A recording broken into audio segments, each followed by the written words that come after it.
The New York Rangers finally won a hockey game. The Florida Panthers are going outdoors inside, and the Toronto Maple Leafs may have stumbled into a goalie tandem.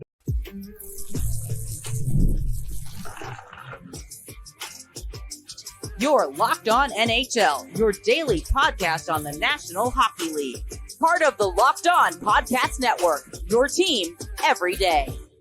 Hello, everyone, and welcome to today's edition of Locked On NHL. I am Nick Zararis, the host of Locked On Oilers. That's my good friend and my co-host, the co-host of Locked On Penguins, Hunter Hodies. We want to thank everyone who makes Locked On NHL their first listen of the day. Locked On NHL, a part of the Locked On Podcast Network, your team every day. Today's episode is brought to you by FanDuel, where you can enjoy the NFL season with a big return. New customers can place a $5 bet and get started with $150 in bonus bets. If you win your first $5 bet, visit FanDuel.com to get started. So, on today's show, the Rangers finally won a hockey game against the lowly Sabres. Can they stop the bleeding of their season, save their season? We'll also tackle the Florida Panthers getting an outdoor game that is going to be played inside. And then we are going to handle the surprising success of the Maple Leafs goalie tandem. So, Hunter, from the outside looking in, the Rangers are a talented hockey team. They still have a very talented team. If you had to put your finger on it, what isn't working right now that, you know, we're talking about winning a game against the Sabres in December is like a season-saving victory for a team that won the President's Trophy and was 2 wins away from the Stanley Cup final last year. What comes to mind as far as what's not working? I think the biggest thing for me when I watch the Rangers is how just bad they are defensively. It's really on the level that the Penguins are defensively this year, which is not a place where you want to be considering how bad the numbers are for the Penguins, and the eye test will back that up too. You know, you see them, in a lot of their games just giving up odd man rush after odd man rush. And again, just not playing well in their own zone, missing their assignments and all that. I'm kind of seeing similar things with the Rangers. It doesn't help that Keandre Miller is having, I think, by far the worst season of his career. Yeah, he did play well in that game against Buffalo. I was actually able to tune in and watch that game. And I'm hoping that he is okay because, Nick, he did get a bit banged up in that game as well. But he hasn't really been that good this year. And, you obviously have the Trouba situation that worked itself out. But just as a whole, defensively, the Rangers have been out to lunch in their own zone. I also don't think the forwards are really coming back to really help the defensemen in this as well. And with that, you combine that with, Shesterkin struggling, at least that's the main reason why he has, struggled this year or in the last, I wouldn't say this year, but in the last 9 to 10 starts. He's had a save percentage below 900. His goals against average is a bit high. His goal saved above expected is a bit higher than normal.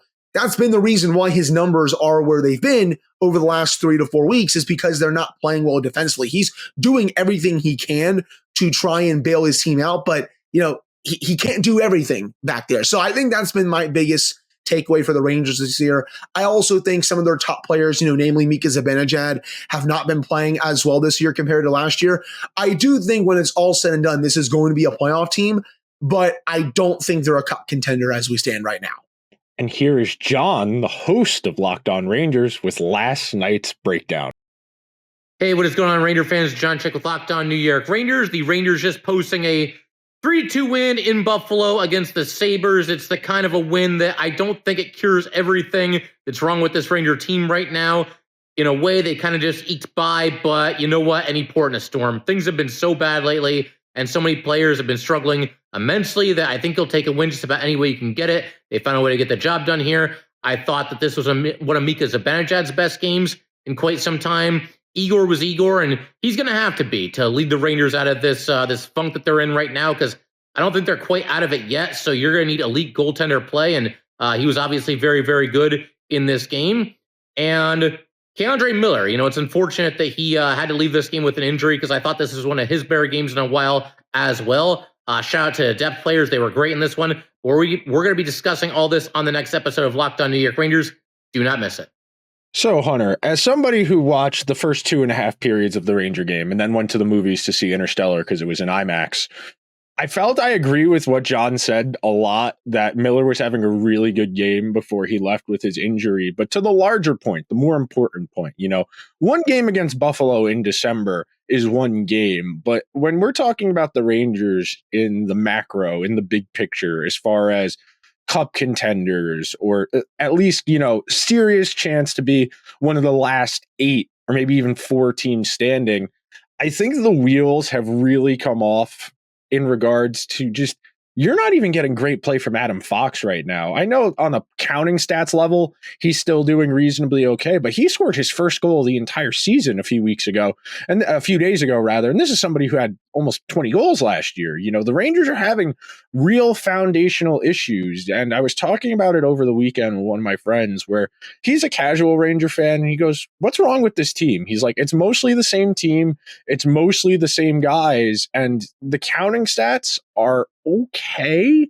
And the underlying numbers are a little bit worse than last year. But if you go under the hood and you really try and dive into it, the special teams are about what they were last year. Shesterkin is a smidge worse than he was last year. They're not as bad as they have played over the last few weeks, but it really feels like something fundamentally shifted, even if just in terms of vibes and attitude. They came out of the gate really well. They started the season 7-2-1 and were posting really good underlying numbers. Shesterkin was leading the league in goals saved above expected.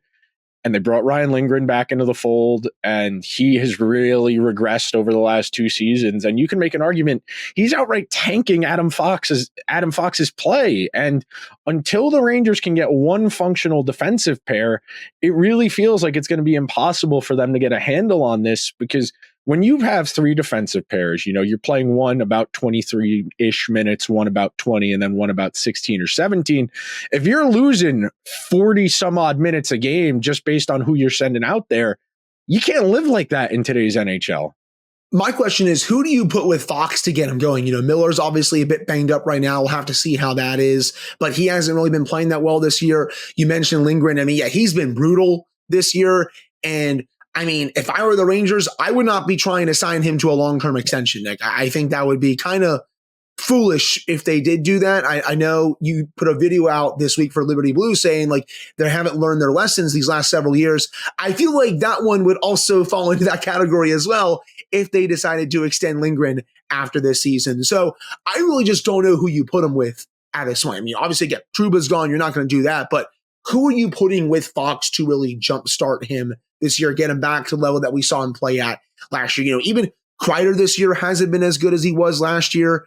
Again, we already talked about Zibanejad. Panarin is having a great year. At least he's on pace for over 100 points. He's been fantastic. I just don't know what the next big move is if their struggles continue. Yeah, they beat the Sabres, who they're just also stink. They're a complete mess. Kevin Adams is, he had his press conference about a week ago. You can tell he's feeling the pressure. You can tell he came out there. He knows his job is on the line. I don't know what the plan is up there. I think if this season continues down this same path, I think he's probably going to get fired. But I just don't know what the next big move is if the Rangers struggles continue. Is anyone going to trade for Chris Kreider at this point? That's still a lot of money to come off the books. Are you going to make other players available? Are you going to make a big player for player trade that really can jumpstart your team? You're not going to fire the coach. That's not happening. Peter Laviolette's not going to get fired because, Mike Sullivan's not there for you guys to hire. Nick, I don't think the Penguins are going to be firing him mid-season. So I just don't know what the next big move is if their struggles continue. Yes, they beat the Sabres, who also stink, even though the Rangers didn't play well. But if this continues, again, I just don't know where they go from here. My brother, I have been thinking about this for 2 weeks now. I'm still astounded they were actually able to trade Trouba and not have to give up anything to get someone to take his salary. As far as jumpstarting the team, there's not really any solutions here, because the big problem the Rangers have, and this will be the last point before we take our first break, their talent doesn't complement each other. They have a lot of guys who are good individual hockey players, but they don't fit particularly well with each other. In a vacuum, Miller should work pretty well with Adam Fox, and they have okay underlying numbers together this season, but it doesn't have the same flow it's supposed to. I suppose you could try Zach Jones there, but I know the team is very reticent to give him real responsibility because he's not very proficient defensively. He's a good puck mover, but at 5'10", he's not very adequate defensively, and the perception of Fox is also that he's not actually that great at the physical components of defense. Fox's game is really rooted in positioning and outthinking his opponents, and I don't think they could conceivably play Jones with Fox. I don't know. I'm going to take a lot of time to think about that between now and next week when we come back, but we have to take our first break of today's show, and we're going to talk about the first ever outdoor-indoor game coming up next. We are all driven by the search for better, but when it comes to hiring, the best way to search for a candidate isn't to search at all. Don't search, match with Indeed. If you need to hire, you need Indeed. Indeed is your matching and hiring platform with over 350 million global monthly visitors, according to Indeed data, and a matching engine that helps you find quality candidates fast. Ditch the busy work. Use Indeed for scheduling, screening, and messaging so you can connect with candidates faster. And Indeed doesn't just help you hire faster. 93% of employers agree. Indeed delivers the highest quality matches compared to other job sites, according to a recent Indeed survey. The thing I like about Indeed is that it leverages over 140 million qualifications and preferences every day. Indeed's matching engine is constantly learning from your preferences, so the more you use Indeed, the better it gets. Listeners of this show will get a $75 sponsored job credit to get your jobs more visibility at Indeed.com/lockedon. Just go to Indeed.com/lockedon right now and support our show by saying you heard about Indeed on this podcast. Indeed.com/lockedon. Terms and conditions apply. Need to hire? You need Indeed. Today's show is also brought to you by FanDuel, where you can tackle NFL action with America's #1 sportsbook. Because right now, new customers can bet $5 and get $150 in bonus bets if you win. The FanDuel Sportsbook app gives you everything you need to place live bets on the NFL all in one place. So when you get a hunch in the middle of a game, you can check out the latest stats, view live play-by-play, and so much more on the same page where you place your bets. Join FanDuel.com. This week, tonight, good game. Rams and 49ers fighting for their respective playoff lives. The 49ers are 3-point favorites, but game of the year potential, Sunday afternoon, 4:25, Ford Field. Josh Allen, the presumptive MVP frontrunner, and the Bills heading to Detroit to take on the Super Bowl favorite Detroit Lions. Should be a lot of points. The Lions are 2.5-point home field favorites. You can get started with $150 in bonus bets if you win your first $5 bet. FanDuel.com. Never waste a hunch and make every moment more with FanDuel, an official sportsbook partner of the NFL. Thank you to everyone hanging out with Hunter Hodies and I here on this Thursday edition of Locked On NHL. And to preface this next segment, I am a big proponent of this idea. I wrote about this, I want to say, last year, 2 summers ago, going into the Vegas versus Florida Cup final. As much as we want to lampoon Gary Bettman for Atlanta failing a second time, for the Coyotes needing to move to Utah, the Southern Hockey Project has unambiguously been a success over the last 15 to 20 years. Here's Armando Velez of Locked On Panthers to break it all down about the Panthers going outside. The Florida Panthers will reportedly be the 31st NHL franchise to be involved in an outdoor game. What is up, guys? Armando Velez here from the Locked On Florida Panthers podcast, here to bring you the news that the Florida Panthers will host an outdoor game at Lone Depot Park, the home of the Miami Marlins. And that was something that was reported by Elliot Freeman of 32 Thoughts and Hockey Night in Canada. And it could happen as soon as December of 2025 or January of 2026 come next season. And the Panthers, multiple years of contending for the Stanley Cup, and it's finally paying off after winning the Stanley Cup in 2024. And what an opportunity to combine it with the Marlins, who both came into their respective leagues at the same time in 1993 by the same owner, and the venue being 2 miles from their original home of the Miami Arena. We're going to discuss this and more on tomorrow's edition of the Locked On Florida Panthers podcast. Your team every day.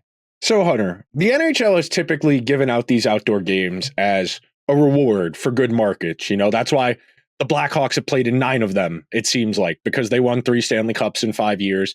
When you have that level of success and you have that dedicated of a fan base, you get to go outside.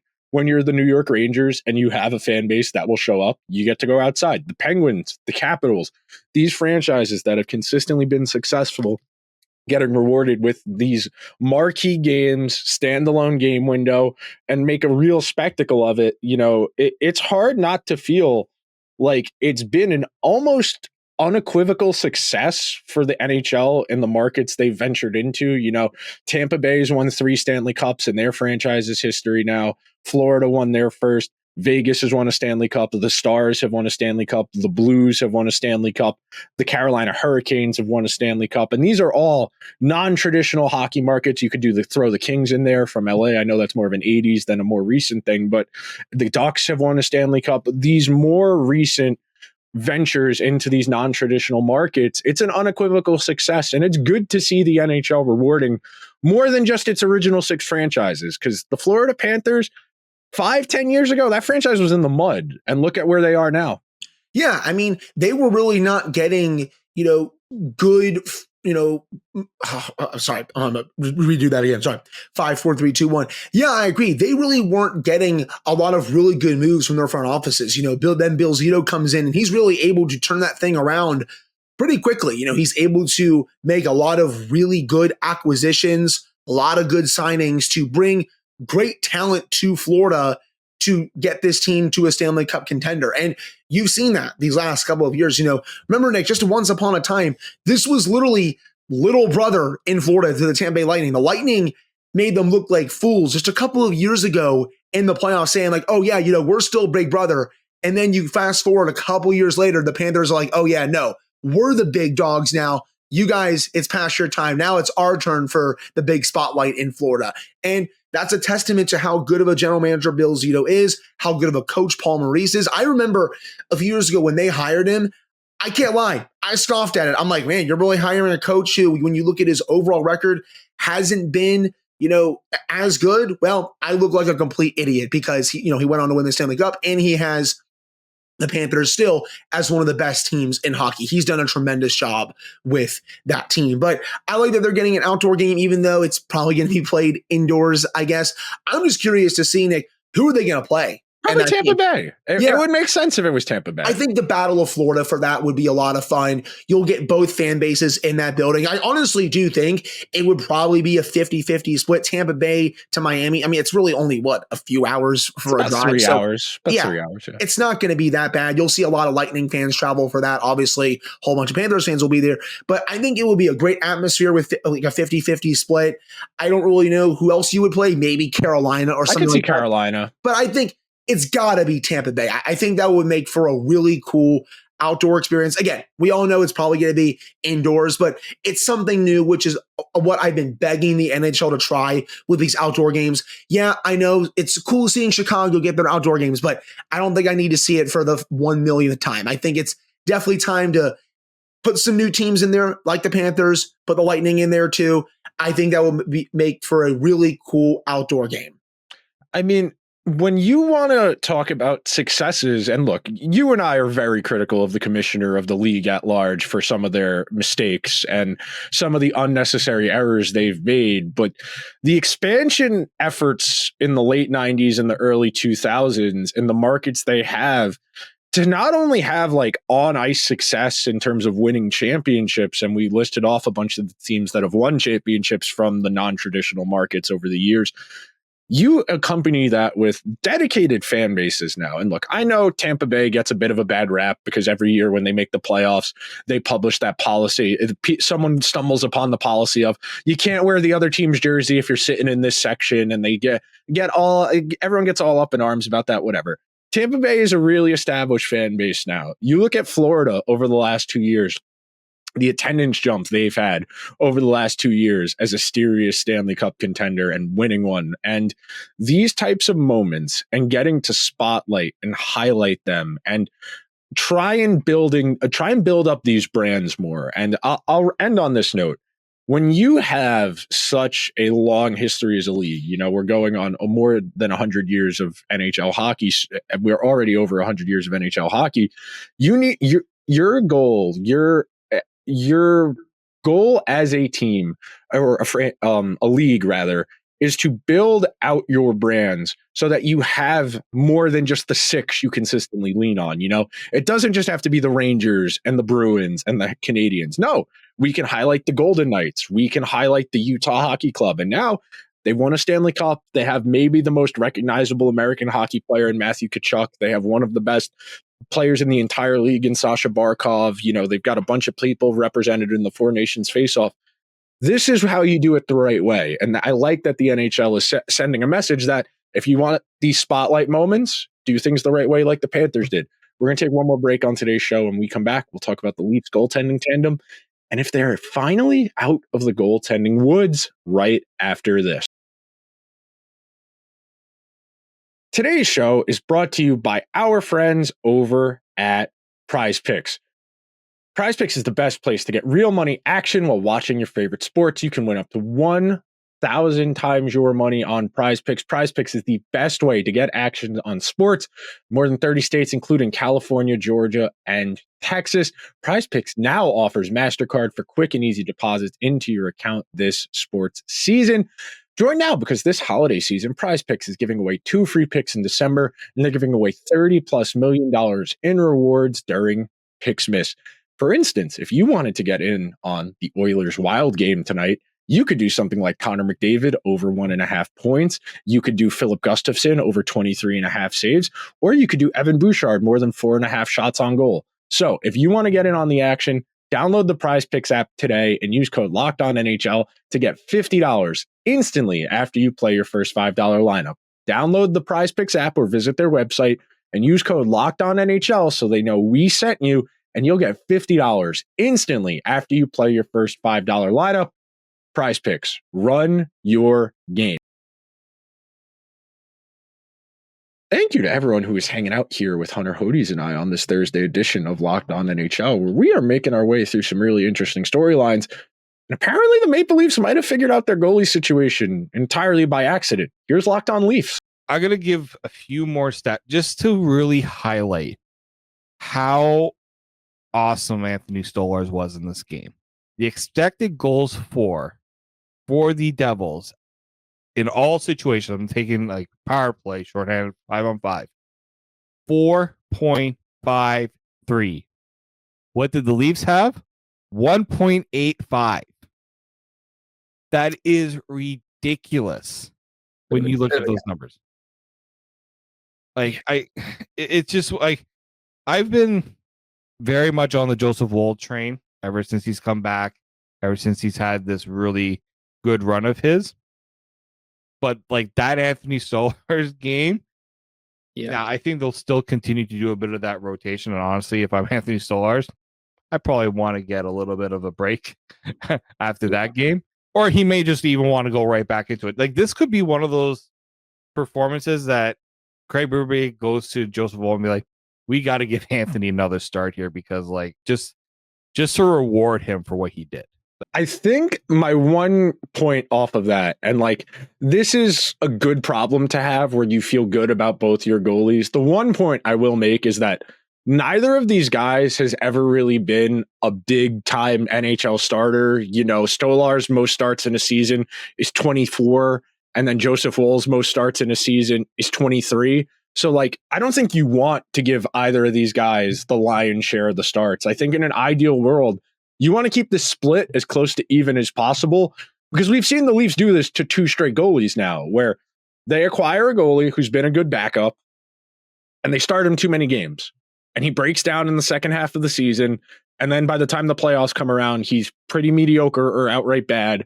I think if you're the Leafs, you want to keep alternating these guys, and they've both played reasonably well. And this is a good problem to have. Agreed. I mean, he was the only reason why the Leafs won that game. The Devils were just going down in the offensive zone every single shift, getting high danger chance after high danger chance. And Stolarz was just stonewalling them. And it was allowing the Leafs to stay in that game before they eventually won in the extra session. It was a really fun game to watch. Great game from Stolarz. And you look at the numbers this year, Nick, for both of these goalies. They're both in the top 20 for goals saved above expected. Joseph Woll, he's saving just about 5 goals above expected this year, 919 save percentage, 2.20 goals against average.